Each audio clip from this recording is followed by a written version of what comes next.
두려움과 불안의 차이를 혹시 아십니까?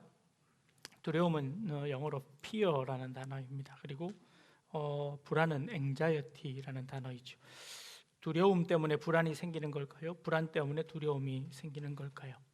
정의는 이렇습니다. 두려움은 실제 위협 대상이 내 눈앞에 있거나 내가 느끼거나 내가 만질 수 있는 그런 것들로 인하여 두려움이 생기는 것이고, 불안은 실제적인 위협의 대상이 내 눈앞에 없음에도 내가 두려움의 경험들을 통해서 생기는 불안이라고 이야기합니다. 두려움은 우리 인간에게 가장 기본적인 감정입니다. 이 두려움이 없으면 우리는 많이 다칠 수 있습니다. 두려움 때문에 그 위협으로부터 우리를 보호해내는 그런 아주 긍정적인 효과가 우리에게 있습니다. 그럼에도 불구하고 그 두려움이 이 불안으로 넘어가며 정체도 모를 그 불안감에 쌓여서 오히려 우리 생을 해롭게 하는 그런 경우도 생겨지기도 합니다. 두려움의 대상이 사라졌음에도 불구하고 우리의 불안의 감정을 자꾸 증폭시켜서 우리가 불안에 떨게 만드는 것이지요.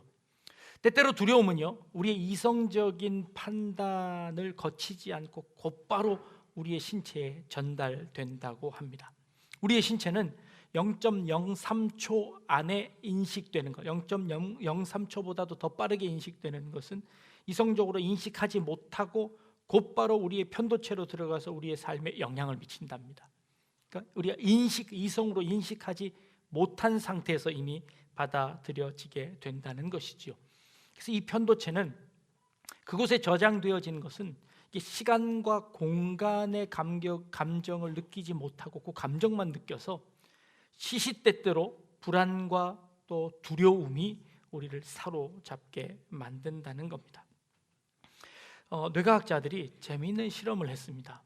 쥐에게 있어서 이 불안의 감정을 느끼고 있는 그 편도체를 제거를 해버렸습니다. 편도체를 제거하고 그 우리에다 넣어두니까 우리 안에 있는 뱀에게로 이 쥐가 가서 그 뱀의 입술에 키스를 하더라는 겁니다. 이 겁도 없이 이 뱀에게 덤비는 겁니다. 그래서 그냥 뱀에게 그냥 잡혀 먹고 마는 겁니다. 편도체를 제거하니까 그 불안, 두려움 감정들이 사라져 버리더라는 겁니다. 우리 이성으로 이 전두엽, 이 편도체를 잘 컨트롤할 수 있다면 이 두려움은 우리에게 큰 유익이 될 겁니다. 그러나 이 너무 과민하게 작동하는 이 불안감, 이 두려움 때문에 우리 온 몸이, 우리 온 인생이 지배당하게 될 수도 있다는 것이죠. 시험을 앞두고 갑자기 몸이 아픕니다. 근데 이게 꾀병이 아니라 진짜 아픈 거랍니다. 근데 왜 그러냐면 시험을 앞둔 그 두려움 때문에 몸이 진짜 아파진다는 것이죠. 그래서 꾀병이 아니라 그 두려움이 우리 신체를 장악해서 그 두려움이 실제의 아픔으로 드러나기도 한다는 겁니다. 과도한 편도체의 활성화를 막아야 합니다. 어떻게 그게 가능할까요? 오늘 우리 본문에 보니 이스라엘 백성들이 가나안 땅에 들어가기 전에 시내산에서 가네스 바네아라는 곳까지 빨리 도착했습니다. 그리고 그 가네스 바네아에서 이 가나안 땅은 불과 그리 멀지 않은 곳이었습니다. 이제 가나안 땅을 눈앞에 두고 아모리 족속들을 다 쳐내서 이기고 승승장구하고 거기까지 왔습니다. 이제 조금만 있으면 가나안 땅에 들어갈 수 있지요. 근데 이 즈음에 이스라엘 백성들이 모세에게 요청을 합니다. 그곳에 정탐꾼을 한번 보내봅시다 라는 것이지요. 이 같은 사건이 민수기 13장에도 기록되고 있는데, 민수기 13장에서는 하나님께서 각 지파에게 명령하셔서 그 땅을 정탐하라고 말씀하시는 것으로 기록되어져 있습니다. 근데 이 신명기, 우리가 읽은 이 본문에서는 조금 다른 각도이지요. 이스라엘 백성이 모세에게 요청을 해서 그 땅을 한번 살펴보자고 요청하는 장면이 나옵니다. 어떤 것이 더 맞을까요? 아마도 이 두 가지를 접목을 시키면 백성들이 요청을 했고 그 요청을 하나님이 받아들이셔서 그들에게 허락하셔서 그 정탐하는 방법을 자세히 알려주신 것으로 추정이 되어집니다. 그렇다면 이스라엘 백성들은 왜 이 땅을 정탐하고 싶었을까요? 당연하지요. 하나님께서 주신다고 하신 약속하신 그 땅이 도대체 얼마나 좋은 땅인지 한번 봐야 되지 않겠습니까? 그들은 비록 종살이로 살긴 했지만 고대 문명의 발상지인 그 이집트 강을 주변으로 있는 이집트 나일강을 중심으로 있는 이집트 문명에서 탈출한 사람들입니다. 그 당시에 최고의 문명을 자랑하는 곳이었습니다. 그러니 자신들이 살던 곳보다 더 좋아야 되지 않을까요? 그래서 그 땅이 정말 얼마나 좋은지를 살펴보고 싶었습니다. 두 번째 이유는요, 그 땅을 과연 우리가 정복할 수 있을 것인가 라는 데 의구심이 들었습니다. 그 땅이 과연 좋다면 그곳에 사는 사람들도 굉장히 강한 사람이었을 것이다. 애굽에 있을 때 그 애굽을 지키는 그 군인들이 얼마나 무서웠습니까? 그들의 힘이 얼마나 강력했습니까? 그런데 그곳에 가서도 그런 군대들이 있다면 우리가 과연 그 군대를 이기고 들어갈 수 있을까? 라는 의구심이 들었지요. 그래서 그 땅을 정탐해 보고 싶었습니다. 우리 인간의 자연스러운 욕구이고 자연스러운 감정이라고 여겨집니다. 그런데요, 지금까지의 사건을 조금 더 자세히 살펴볼 필요가 있습니다.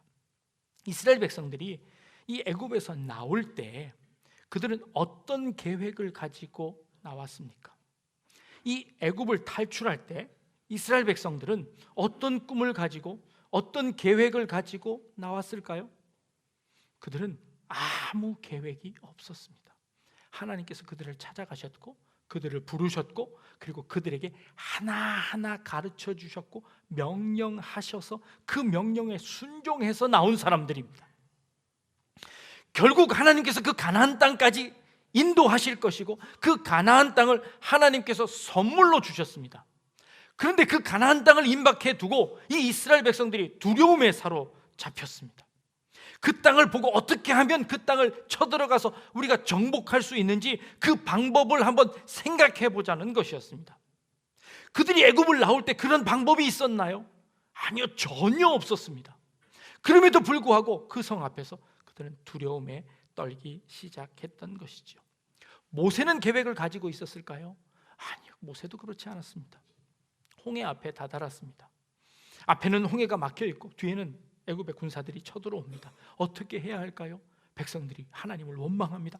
심지어 돌을 들어서 모세를 치려고 합니다. 그때 모세가 하나님께 도대체 어떻게 하면 됩니까? 하나님께서 그 순간 말씀하셨습니다. 백성을 진정시키고 그 홍해를 가르쳐 홍해를 둘로 갈라지게 해라 라고 명령하셔서 그렇게 건너왔습니다.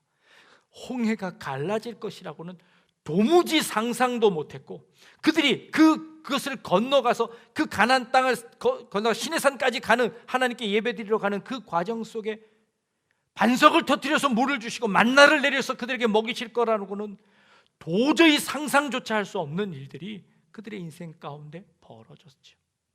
이것이 하나님의 계획이었습니다. 그런데 이들이 지금 가나안 땅을 눈앞에 두고 어떻게 하면 저 가나안 땅을 점령할 수 있을 것인가? 라고 지금 불안해하고 있는 겁니다. 여러분들의 인생은 어떠십니까? 하나님께서 여러분들의 각자 모든 사람들의 그 삶을, 인생을 하나님께서 책임져 주시겠다고 약속하셨습니다. 우리는 그 약속을 믿습니다. 그럼에도 불구하고 우리는 살아가면서 자꾸 염려합니다. 걱정합니다. 두려움이 앞섭니다. 여러 가지 계획들을 세워내기도 합니다. 인간적인 계획들을 세워서 그것으로 극복해내려고 합니다. 근데 이게 쉽지 않죠. 여러분들이 세운 계획들 중에서 얼마만큼 이루어지셨습니까? 여러분들이 계획하는 그 일들이 여러분들의 인생 가운데서 얼마나 계획대로 이루어졌습니까? 아니요. 혹시 그 계획대로 다 이루어졌으면 그게 우리의 축복이었을까요? 저주였을까요? 사실은 그것조차도 애매합니다. 내가 세운 계획이 정말 좋은 계획인지 그 계획대로 이루어지는 것이 내게 축복인지 아니면 하나님께서 내게 해주시는 그것을 내가 그 명령을 듣고 순종해서 한 걸음 한 걸음 나아가는 것이 내게 더 축복인지 사실 잘 알 수 없을 때가 참 많다는 것이죠. 제 어렸을 적 꿈은요 빵집 주인이 되는 것이었습니다. 빵을 무척 좋아해서 빵집 주인이 되면 빵을 마음껏 먹을 수 있을 거라고 생각해서 빵집 주인이 되고 싶었습니다. 그런데 정작 빵집 주인은요, 빵 먹는 것보다 파는 거에 더 관심을 가지지요. 제가 주인이 되었으면 그 가게는 망했을 겁니다. 그냥 다 먹느라고. 근데 곰곰이 생각해보면 제 꿈은요, 빵집 주인이 되는 것이 아니라 빵을 마음껏 먹는 것이었습니다. 그렇죠? 근데 지금 제가 빵집 주인보다 빵을 더 많이 먹을 겁니다. 건강 때문에 더 먹지 말라고 해서 이제 안 먹고, 빵을 줘도 못 먹고 지금 버텨나가고 있습니다. 그만큼 빵을 많이 먹습니다. 그러면 제 꿈은 이루어진 걸까요? 이루어지지 않은 걸까요? 가끔 우리는 꿈을 혼동합니다. 무엇이 우리의 꿈일까요? 우리는 꿈이라는 것은 내가 무엇이 되는 것이 우리의 꿈이라고 생각합니다. 내가 무엇을 이루는 것이 우리의 꿈이라고 생각합니다. 그래서 내가 그것이 되지 못하면 좌절합니다. 나는 꿈을 이루지 못했어. 여러분들 어릴 적 많은 꿈들을 꾸셨을 겁니다. 근데 그 꿈이 이루어진 것이 있나요? 만약에 이루어지지 못했다면 나는 꿈을 못 이루었어 하고 좌절합니다. 혹시 그 꿈을 이루신 분이 계신가요? 그러면 그 꿈을 이루었다고, 나는 이제 그 꿈을 이루었으니 더 이상 내가 할 것이 없어. 그 꿈을 이루고 나서 더 허망해지는 경우를 봅니다. 그건 진정한 꿈이 아니라는 것이지요. 2002년 월드컵 때 우리 온 대한민국 사람들이 길거리에 나가서 대한민국을 외쳤습니다. 그리고 경기할 때마다 그 카드 섹션으로 그 큰 경기장에 꿈은 이루어진다라고 이 카드 섹션을 했었습니다. 그때 우리 백성들이 꾼 꿈은 무엇이었을까요? 우리가 그 꿈은 이루어진다라고 믿고 그렇게 했던 그 꿈은 무엇이었을까요? 우리가 우승하는 꿈이었을까요? 언감생심, 우리가 어떻게 월드컵에서 우승을 합니까? 그게 꿈이었을까요? 만약에 그게 꿈이었다면 우리 꿈은 하나도 안 이루어졌죠. 그러면 우리의 꿈은 4강에 들어가는 걸까요? 그래서 4강에 들어갔으니까 우리의 꿈은 이루어진 걸까요? 그때 우리가 꾼 꿈은 무엇이었을까요? 온 국민이 축구를 사랑하고 축구를 통해서 기쁨을 얻고 축구를 통해서 온 민족이 하나 되는 것, 그것이 오히려 꿈 아니었을까요? 4강 올라가는 것, 결승 올라가는 것, 그것은 과정에 불과한 것이었죠. 그것을 통해서 얻고 싶은 것이 무엇이었냐라는 것이죠. 그런 의미에서 우리나라는 꿈을 이루었습니다. 4강에 지고서도 아무도 나무라는 사람이 없었습니다. 지고서도 그렇게 좋아하는 그런 경기는 없었습니다. 졌음에도 불구하고 너무너무 행복했습니다. 왜요? 우리 그 꿈을 이루었습니다. 축구를 통해서 그 기쁨을 맛보았기 때문이지요. 여러분들의 꿈은 무엇입니까? 우리 신앙의 꿈은 무엇입니까? 내가 신앙인으로 장로가 되는 것, 집사가 되는 것, 권사가 되는 것이 꿈입니까? 아니면 하나님과 함께 누리는 것이 꿈입니까? 예배드리는 이 시간이 즐겁고 예배드리는 이 한 시간이 귀한 것, 이 예배가 우리의 꿈인 것이고 이 모임이 우리의 꿈인 것이고 지금 살아가는 이 삶이 우리의 꿈인 것이지요. 꿈은 명사가 아닙니다. 꿈은 동사입니다. 내가 그 꿈을 통해서 무엇을 하느냐는 것입니다. 가나안 땅을 정복하고 그 가나안 땅에 들어가는 것이 아니라 그 가나안 땅 안에서 하나님과 함께 누리는 것이 꿈인 것입니다. 이스라엘 백성들은 그 꿈을 놓쳐버렸습니다. 그리고 그 가나안 땅, 눈에 보이는 그 가나안 땅에 들어가기 위해서 어떻게 하면 그 가나안 땅에 들어갈 수 있을까라고 고민하고 불안해했습니다. 마틴 루터 킹 목사님이 계십니다. 아주 유명한 연설을 했죠. 나에게는 꿈이 있습니다. I have a dream이라는 명연설을 하셨습니다.